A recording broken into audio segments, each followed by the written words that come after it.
Welcome to episode 711 of the Entertainment 2.0 podcast, brought to you by thedigitalmediazone.com.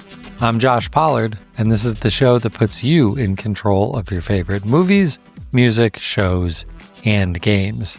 And it's a solo episode this week for me.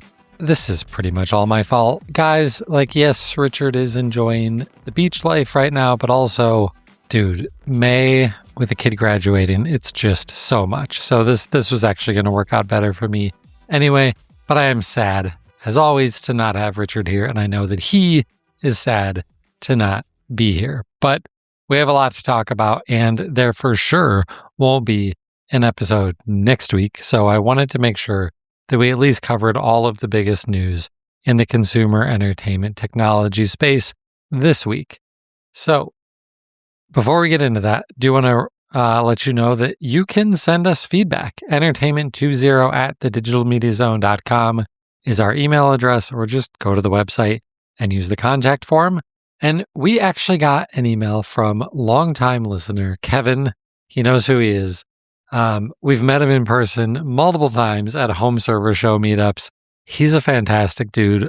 I've missed hearing from him, missed talking to him and seeing him in person. Great guy. And he really just sent us a message to say that he hasn't been listening to podcasts as much lately, but he did recently, and he's really missed listening to podcasts and just wanted to send us a note of appreciation. He also wanted to add a bunch of extra details about some supporting details around the shortage that is impacting RAM and processors, and to just back up everything that we've been talking about on the show about how the supply of RAM and processors is severely limited, mostly because of AI data centers. And that is indeed what is driving up the cost of all of these consumer electronics. And that's not likely to change anytime soon, because most of the stuff is coming from TSMC, and none of the other competitors can really do what it is that they do, and they're not going to be able to spin up similar fabs in a short amount of time. And unfortunately, that's a really relevant topic for what we're going to talk about this week, because we have some big price increases to talk about. In fact, most of the news this week is price increases, but not all of it. And some of the stuff is actually some pretty good stuff. So stick around for all of this. But we have to start by talking about the price increase to the Plex Pass lifetime subscription. We've been talking about Plex pretty much since the beginning of Plex. I don't remember exactly when Plex started, but this show started in 2008, and it feels like we've been talking about Plex from the very beginning. And Richard and I are both Plex Pass subscribers. To be completely transparent, well over a decade ago, Plex gifted us Plex Pass subscriptions to further our trials of their software and to be able to quickly test new things so that we could talk about it on the site. So I will say that, get that out of the way. But back then, a Plex Pass lifetime subscription was $75. It's gone up a few times, but we're talking that was over a decade ago that it was $75. And it's gone up. The last price increase that we saw before this one was just a little over a year ago, March of 2025. It more than doubled from $120 to $250. And that seemed like a lot at the time, but it pales in comparison to what they announced this week. So the Plex Pass lifetime subscription is tripling in price. It is currently $250 for a lifetime subscription, but as of July 1st UTC, so if you are in America or, the Western Hemisphere, it's even earlier, it's technically June 30th, it's going from $250 to $750. Wow. And I do want to give everybody just a moment to let that sink in. $750 for a lifetime subscription to a piece of consumer software it's almost unheard of. You really only hear prices like that when you're thinking about huge software packages like from Adobe and some of the high-end video recording and editing software or audio workstations and things like that.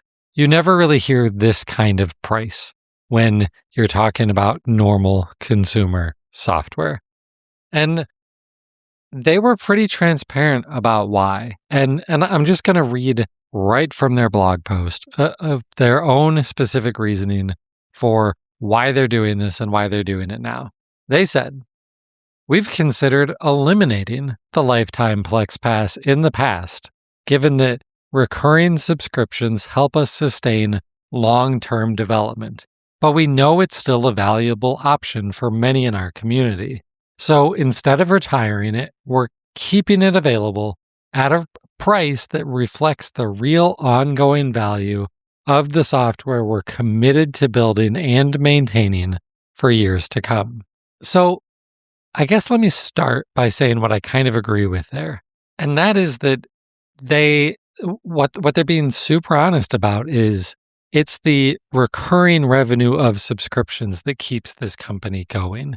And frankly, it's how so many software companies are able to keep the lights on and keep building new features. It costs money to continue to run and build and support these services. And so that's why everybody charges a subscription price, because you need to have something that is a little bit more reliable that you can count on. And so having a monthly or yearly subscription base allows you to forecast your revenue and things like that so that you can keep the business going and plan new features and plan how many people you can continue to pay. It's why pretty much everybody does it. But that's also why pretty much nobody offers lifetime passes anymore.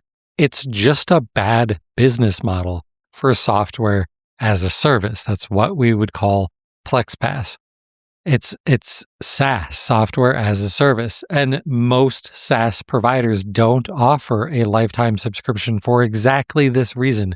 It is too hard to actually make sure that you're getting the right amount of money from your customers that is in line with the amount of value that they're going to receive. So I understand that a lot of people are going to be really upset about this, but it really did, I believe them that it really did come down to, well, we either drastically increase the price of this or we just get rid of it entirely and make the subscription model the only option. And I think that's one of the things that's being missed in all of the conversations about this and all of the somewhat justifiable rage that's out there. But this isn't your only option. You can pay monthly or yearly for Plex Pass. And if you do, those prices, kind of surprisingly, are not changing. It's only the lifetime subscription that's increasing. Now, should we expect that the monthly and yearly subscriptions will never increase? No, of course not. But they're not doing that right now. So what do you even get out of a Plex Pass premium subscription? Well, it's really is a lot of features. So one of the features that first drew us to it was it's what enables you to use Plex as a DVR. You want to hook up an over-the-air like HD home run tuner and record live television or watch live television and then be able to play it back and automatically skip commercials, you need a Plex Pass premium subscription to be able to do that. It also has lots of features like being able to download content from your library easily on mobile devices. They have different subscription tiers for enabling remote playback, but if you have a Plex Pass premium subscription, it includes free remote streaming for you and your friends who are watching your Plex library. It has lots of other features too, like the ability to play movie trailers automatically, the ability to skip intros and credits on your television shows and things like that that you have in your Plex catalog.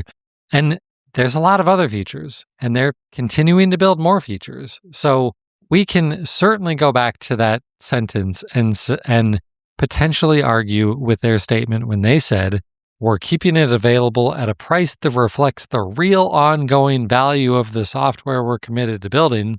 And that's, at the end of the day, that's up to you to decide if these features are worth that price to you. And maybe you don't have $750 laying around to buy a Plex Pass lifetime subscription, but then don't. Pay for the yearly or pay for the monthly, or scrounge up $250 this month before the end of June and buy it now, because it's certainly never going to get cheaper again. But I will point out that regularly throughout the year, and especially around times like Black Friday, they do offer discounts on their subscriptions. So there are ways to get it for even less money. I realize, though, that most of what I'm saying here has sounded like, yeah, they're totally justified in doing this. No one should be upset. I'm really not saying that. Like, I do think that they're somewhat justified in doing this, but it is a dramatic increase. Tripling the cost of anything is almost unheard of in hardware and software. So I understand the outrage and the sticker shock at that sort of a price increase.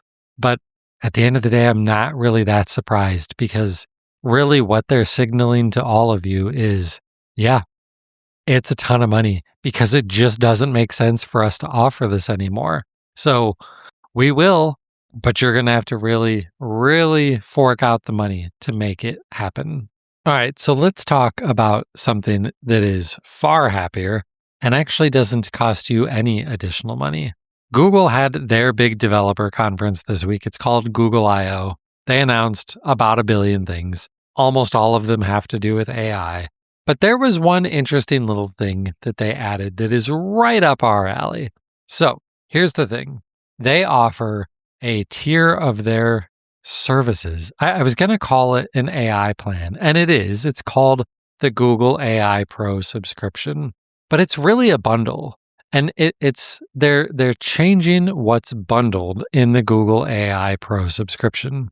One of the things that they did recently was included storage with this tier. And so with Google AI Pro, you get, all of this access to their AI models. But for that $20 a month subscription, you also get 5 terabytes of storage that you can share across 6 different Google accounts. That in and of itself is potentially worth it enough for lots of families, because if you use Google Photos to back up and store your camera roll from your phones and things like that, then having 5 terabytes of shared storage is going to really come in handy. I have 4 people in my family. We take a lot of photos. We take a lot of videos. We use a lot of Google Photo storage. So we upgraded to this a few months ago and have been really happy with having that much storage. So that in and of itself, I think, is worth it for a lot of people. But they have added something new that really stands out to probably everybody listening to this show. Now, with Google AI Pro, they're including YouTube Premium Lite for free. Now, you only get it for one user, so like the storage can be shared across multiple users, but the YouTube Premium Lite only works for one, and I presume it's the primary account holder. But that gives you ad-free viewing on YouTube. We talk about YouTube Premium Lite a lot, but just as a recap, it's ad-free viewing on YouTube for pretty much everything except for music videos, and I think except for shorts, if I'm remembering this correctly. I've talked about this so much, I didn't even add the details in the notes. But it's basically ad-free except for music videos. And it's really what I think most of us want from YouTube, because regularly, YouTube Premium Lite cost $8.99 a month. YouTube Premium, the regular version, cost $16 a month. And that's largely due to the fact that it also includes YouTube Music. But if you don't care about YouTube Music because they're on Apple Music or Spotify or something like that, then why pay all of that extra money for it? Just get YouTube Premium Lite for $9 a month. But if you also need that storage, especially for your camera roll, then for $20 a month, you can have 5 terabytes of storage, advanced AI functionality, and now YouTube Premium Lite. And I think that's a pretty awesome bundle. I was super excited until I found out that it actually doesn't work if you're on a trial of this AI plan. And I think I'm technically on a trial. I got it through Verizon. I don't completely understand, but I don't think I get this just yet. But when the bill finally comes around and I have to make the decision to pay for this, having YouTube Premium Lite in there that's going to make a big difference in my decision to whether or not I want to keep this tier of Google AI and storage and all of that stuff. So check that out for sure if you're looking for YouTube Premium access and some Google Drive storage. Another interesting new feature coming to Spotify. This story is also not a price increase. This is just a cool new feature. Spotify's been doing a lot of things lately. In fact, there are other things that they announced that I didn't even include because there's just so much news to talk about this week. But this one was, I think, the most interesting. So Spotify, it used to just be music, right? And then they added music videos, and then they added podcast, and then they added audiobooks.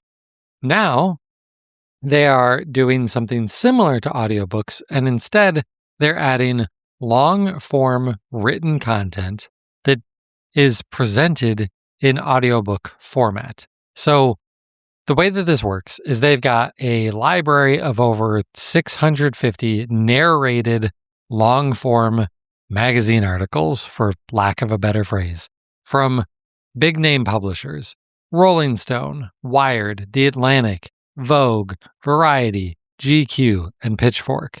650 articles currently, and they just show up in Spotify, and you can listen to them in the same way that you would listen to an audiobook.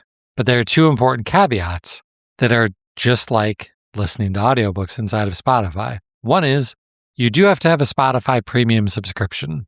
This doesn't work if you're on the free tier. Well, it does, but you have to pay $2 an article if you want to listen to them without a premium subscription. If you have a premium subscription, they work just like audiobooks. You can listen to as many of them as you want, with one key limitation. You can listen to this type of content for 15 hours a month.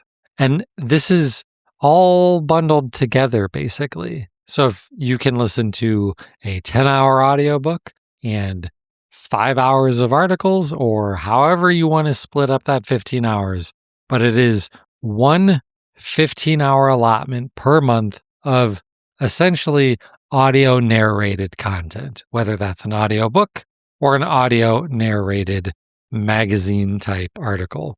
So I think this is really cool. When I saw that The Athletic was one of the participants, I got even more excited. I am a paying Athletic subscriber, partly because I want to read a lot of the articles, and then I just don't actually get around to reading the articles all that often. I do listen to their podcast a lot, but I thought, man, if I could listen to the articles, I would listen to a lot more articles from The Athletic. And so I thought, this is great. This is going to allow me to listen to all of the articles that I want to listen to from The Athletic. And that's not actually how this works right now. Like I said, it's only 650 articles right now, and most of it is really, really long form stuff. Like some of these are only 15-minute listens, but like I think there was only one hockey related piece in the sports section, and it was really like a long essay. I think it was a 45-minute listen, so pretty long for what you would call an article. So I don't think that this is immediately going to give me access to listen to all of the articles that are available in the Athletics hockey page or something like that in the short term. But I do expect to see more of this coming soon. And I think it's a pretty cool way to get to listen/read a lot of long form content that maybe you don't have a subscription to, I don't subscribe to Rolling Stone or Wired or Variety and things like that, but some of these articles I'm absolutely interested in, and now I can just listen to them as part of my Spotify subscription. Sure, sign me up. I will definitely be doing this. So moving on, 2 more stories in the gaming segment, and unfortunately we're going back to the theme of price increases. We'll start with the smaller one first. Sony, we mentioned them back in March when they increased the price of the PlayStation 5 consoles. Well, they're back at it, but instead of on hardware, it's on software this time. They are increasing the price of their PlayStation Plus subscription service. What is PlayStation Plus? Well, it's a lot like Game Pass, but on PlayStation. So it gives you the ability to play multiplayer games online, and then the various tiers have varying libraries of games that you can download and play, just like Game Pass. So, for the most part. So, how much are these various tiers going up? Well, the essential tier, that is the cheapest one, it's going up $1 from $10 a month to $11 a month. The middle tier is going up by $2 from $15 to $17 a month. And premium, the top tier, is also going up by $2 from $18 to $20 per month. The thing that's really interesting about this is they also offer 12-month plans, and those have not increased in price. That's very unusual. We don't normally see that happen. You would normally see the 12-month subscription price also go up relatively, the same amount. So roughly $2 a month, and they usually prorate it on a 12-month subscription too, so you get a little bit of a discount, but they're not doing that this time. So if you're looking at this and you've been a monthly subscriber and you're like, I don't want to pay even more for this, well, go buy a 12-month subscription, and it's going to cost you less money, actually. And if it's something that you're using all the time, it probably just makes sense to pay for this yearly instead of monthly anyway, unless you're the type of person who is actually canceling or changing the tiers based on what your plans are for the month. But that's not most people. So you might want to check out the 12-month subscription to PlayStation Plus if you're on one of these monthly plans, because you could save yourself a few bucks if you do that.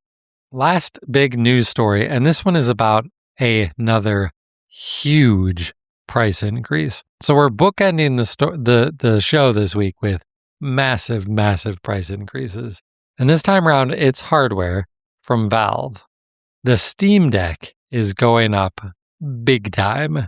So if you want to get a Steam Deck OLED, which is really the only new model that you can buy from them anymore, the price is going up a whole lot. So the 512 gig model was $549. It is now $789. Let me do the math for you. That is $240 more expensive. And if you want the 1 terabyte version, that goes from $650 to $950. $300 extra dollars. What are you getting for this price increase? Nothing. They're not increasing the storage. It doesn't have a new processor that's faster. It doesn't have a faster GPU. It doesn't have a better screen. It's the same Steam Deck OLED that has been available for 4 years now, 5 years now. This is not new hardware, and it's going up by $300. Yikes. The other thing to consider, we still don't know the price of the Steam machine. Do you think there's any chance at all now that the Steam machine is going to be under $1,000? Maybe if there's a 512 gig version, I guess on the Steam machine, at least they don't have to put a display on it. But wow, these prices are astronomical for what feels like pretty old hardware at this point. The Steam Deck is a great portable gaming computer, without a doubt. It is a really good machine, but it's also not nearly as powerful as a lot of the other competitors on the market that have come out in the many years since the Steam Deck was introduced. And yes, almost all of them run Windows, and that is in some ways an inferior experience to what you get on the Steam Deck. But you know what, friends? There are ways around that. In fact, you don't even have to go around it in some ways. Like some of these machines now, like the Lenovo Legion Go 2, are actually available with SteamOS. And the ones that are running Windows, well, you could run a different distribution instead of Windows. There's a thing out there called Bazite, I don't know how to pronounce it, that is basically an open source version of SteamOS, so that you can get all of the performance of SteamOS running on a handheld made for Windows. Like, you've got lots of options. And so if you were thinking about a Steam Deck and you're like, ooh, maybe not, you might want to consider some of the other competitors like the ROG Ally series and the Legion series, the Legion Go, that is, because, wow, that's a lot of money for some pretty old hardware at this point. What's their justification? Of course, we know the justification. It is the cost of all of this hardware is increasing. I'm not saying that Valve isn't justified in this increase. The cost of RAM and processors has skyrocketed, and so they have to pass along those price increases to the consumers. It makes sense, but man, $300 additional for a Steam Deck just seems, wow. I don't think I can in good conscience recommend a Steam Deck OLED to anybody at that price. Okay, so that's it for our news. We normally jump into what's going on in our entertainment centers during this section. Richard's typically got a lot going on. He's not here though, and I don't have a lot going on because life is insane in May. But there is one really important thing going on. Forza Horizon 5 came out. It's Forza Horizon in Japan. Oh my gosh, it's everything I ever wanted in a Forza Horizon game. The intro part where you're driving into Japan and you're bouncing between various Japanese cars and seeing the Japanese countryside, it's glorious. Like I just had the biggest smile on my face when I played through that opening sequence, and I'm still playing so much of it. I love it. I've got like 13 hours in already, which is kind of a lot for me in a week in a game, but it's so easy to just pick it up and play it for 10 or 15 minutes or a lot longer and do fun things. There's just so much to do in Japan in Forza Horizon 6. So check it out because it's really, really, really good. If you have Game Pass Ultimate, it's included as part of that subscription. Otherwise, it's the normal price. It also works surprisingly well on my Legion Go handheld. So that's another reason I'm able to get a lot of mini play sessions in. I leave my Legion Go on the couch, and if I'm winding down at the end of the day and maybe I'm watching a hockey game and I'm not watching all that closely, I will grab the Legion Go and play some Forza Horizon 2. It's so good. It is so, so good. And that really transitions into the only other thing that I've been doing in terms of watching things, and that is watching hockey. It's still the Stanley Cup playoffs, so I'm still watching that. But other than that, we haven't really watched much TV or movies lately. On books, I talked last time about how I had started a book called The Wedding People by Alison Esbach. I'm reading this for my book club. I really, really enjoyed this book. Despite the sort of dark premise, it ends up being a really enjoyable book. Fairly lighthearted, really beautiful in some ways. It's sort of like a rom-com of books, but it's a really enjoyable one that I think most people could get some pretty good enjoyment out of. So check it out. It's a lot of fun. I'm very curious to see what my book club thinks about it, which I will find out in just a couple of days' time. But once I finished that, Jen was like, okay, so you're starting the next Dungeon Crawler Carl book, right? Because Jen is on book 7. She really loves this series. And I said, yep, you're right. I got to jump back in. So I've started the second book in the Dungeon Crawler Carl series. And just like the first one, it's really fun. It's a good read. I'm not very far into it yet, though. So, but I believe, Jen, that it's just going to continue to get better and better and better. So, still absolutely recommending this book to basically everybody, even though it sounds like a super nerdy book that's only for Dungeons and Dragons fans or role playing video game fans. Nope. Anybody can enjoy this book, probably. So, give that a listen. Really give it a listen. The audiobook experience is really where it's at. Go on Audible and listen to Dungeon Crawler Carl. Don't just read it. Listen to it. All right. Well, that's going to do it for this week's show. If you want to get a hold of us, there's a lot of ways you can do that. All of this is over in our show notes. Go to www.thedigitalmediazone.com. You'll find links to every story that we talked about tonight, plus every possible way that you can get a hold of us. Our email address, the contact form is there. Our social media handles are there. I'm on X and Blue Sky at Josh Pollard. I'd prefer Blue Sky. DigiMediaZone on X. Richard is on Mastodon at Richard Gunther and at richardgunther.com on Blue Sky. And then, of course, most of these we also record in video form. So head on over to our YouTube channel, which you can also find from the show notes. And please like and subscribe to the channel over there. But that's going to do it for episode 711. I'm Josh Pollard. Thanks for listening to Entertainment 2.0. Adios.